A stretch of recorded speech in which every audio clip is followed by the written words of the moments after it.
Hi guys, what's going on? I started thinking maybe there's some people that don't have the Cowabunga collection yet. You heard their enhancements with the games. What are they? Are they even worth it?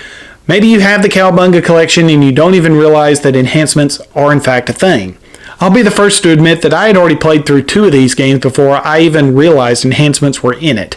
I'm like, what? You can make this easier to play? Huh? So this video is for all of you. Want to touch on a few things before we get started though. You can access all the game manuals for every game in this collection through the Turtles layer. Just scroll over to boxes and manuals. And then one other thing I want to touch on is when you play any of these games, quickly go to the strategy guide in the menu. You'll see some tips and suggestions on certain sections of the game to get through them. Some of them, like this one here, has maps with detailed item locations. We like that. So be sure to check out the strategy guide with each one of these games. Now this video will be segmented, so if you're just looking for 1 or 2 games in this collection as far as what the enhancements are, you can quickly access those. So let's get started. The first one I want to cover is Teenage Mutant Ninja Turtles for the NES. Not much in the way of enhancements. There's a remove slowdown, which was a problem with the NES version when a lot of characters were on the screen at the same time. Caused the gameplay to be a little slow. And then the next one is an animation upgrade, which was another limitation with the NES predecessor. So a couple of gameplay improvements. I would recommend keeping those turned on because every little bit helps with the NES version of TMNT, right?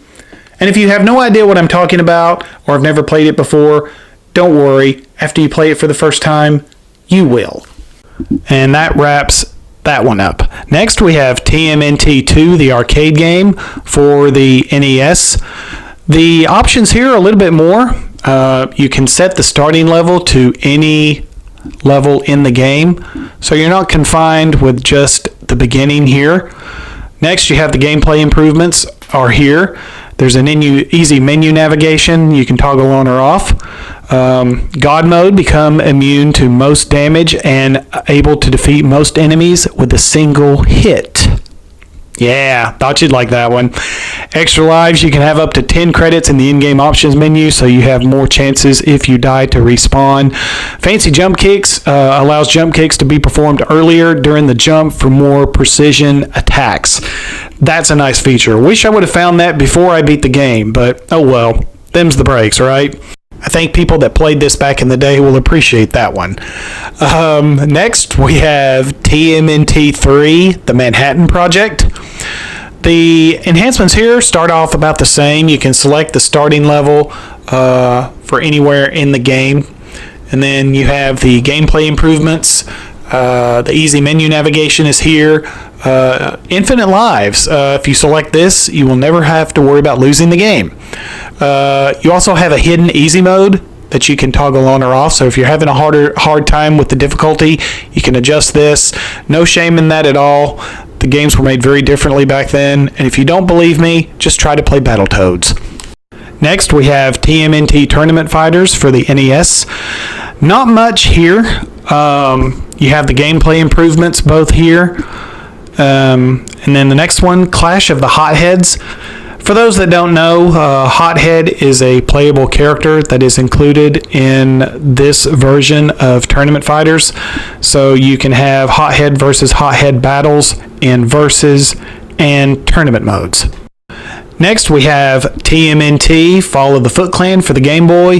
This was the first one I played when I downloaded the collection. The enhancements here, bonus game practice is basically the code that you inputted to bring up the health minigame practice session at the stage select screen. So you don't have to worry about inputting that code in, although it is provided in the strategy guide. So you can practice the health games as much as you want before you start. And then next we have GBC mode, which is basically Game Boy Color for those that are as old as me. Save game and rewind slots. This generation doesn't know how good they got it. And that wraps that one up. Next, we have TMNT 2, Back from the Sewers. also released for the Game Boy. This one, unlike the first Game Boy game, you can set the starting level to any act in the game. And then next you can have infinite lives, so you never have to worry about losing the game here. And Game Boy Color. And then after that, TMNT 3 Radical Rescue, which was the last game released for the Game Boy. Helpful map icons will show you the location of bosses, kidnap friends, and key items, so you don't have to do as much scrounging around with that turned on. So that's a nice feature. Next, you have GBC mode, which is, of course, Game Boy Color. Next, we have the arcade games, and these are the ones that I think people are going to pay special attention to. The very first one, TMNT, was the first one released for the arcades. The very first, you can select the starting level for any location in the game, so if one's giving you trouble, you can quickly pass over that one. God mode, become immune to most damage and able to defeat most enemies with a single hit. Yeah, they included that in the arcade version. Nice, right? Next, remove penalty bombs that the game drops on players in certain circumstances. Can you believe that? They probably put that in every arcade game I played as a kid. Gosh, that just burns my butt. All those quarters that I wasted. People that made those might as well have had a mask and a gun. But I digress. You can turn that on or off. Moving right along. Or we're going to try to. Nightmare mode, you can play a harder difficulty mode with more enemies. I personally have enough stress in my life, but it's there if you're interested. Starting lives, you can have anywhere from 1 to 5 lives. And then difficulty, you can set it to easy, normal, difficult, or very difficult. And that wraps that one up. Next, you have Teenage Mutant Ninja Turtles, Turtles in Time, also released for the arcade. A bit more of the same to start. You can set the starting level to any level in the game. God mode is also on here. Button dash is a new one. Allows players to dash using a single button press. I specifically like that one. Remove penalty bombs. Moving on. Nightmare mode. Best avoided if you have thin walls and a really bad temper to avoid the cops knocking on your door. Turbo mode allows players to move at double their normal speed. That one could be interesting. You can have lives anywhere from 1 to 8 on this one. Difficulty is the same. Easy, medium, hard, or very hard.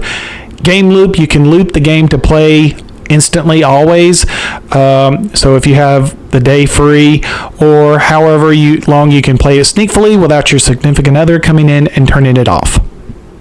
And if you didn't have a spouse that did it, you had a mother that did it. Next, we have Teenage Mutant Ninja Turtles 4, Turtles in Time for the Super NES. The set starting level is on here. You can select any level in the game.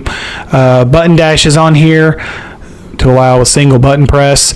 Extra lives, you can have up to 10 credits in the in-game menu, so you can have more opportunities to respawn. Next, we have Teenage Mutant Ninja Turtles Tournament Fighters, which was released for the Super NES.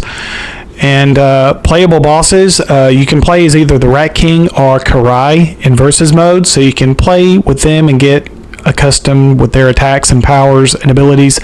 Next, you have extra versus stages, just additional stages that you can select in versus mode. And then maximum speed, you can increase the speed in the options menu. Extra credits, you can have up to 10 in the options menu, same as the others. Next, ultimate attacks in story mode. Definitely recommend keeping that one on, especially if you're trying to pop the trophy in this game. Every character's ultimate attack will be included in the strategy guide. Next, we have Teenage Mutant Ninja Turtles The Hyperstone Heist, which was released for the Genesis. Same as the others, you have the set starting level that you can select. This is a new one, Friendly Fire. You can select that on or off.